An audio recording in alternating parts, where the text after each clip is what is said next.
towing nut yung gagawin natin. Ito yung tali natin, itong dulo niya. Ipasok lang natin, galing dito sa taas, pababa. Yan, hilain lang natin, estimate natin, more or less 1 feet. Tapos hilain natin pataas, papunta dito. Yan, ito yung dulo niya. At ipasok natin ulit dito sa ating towing bar. Ito, to. At yan na, hilain natin pababa. At itong tension line, itong mahaba, hilain natin para magkaroon siya ng loop. Yan. Ito na yung loop ng tension line. At itong maiksi, ipasok natin dito sa loop. At hilain natin. Saka naman natin hilain itong tension line.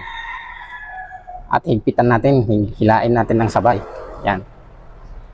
At yan, nakagawa na tayo ng Ocel hitch. Para madagdagan pa yung tibay niya, lagyan natin ng half hitch.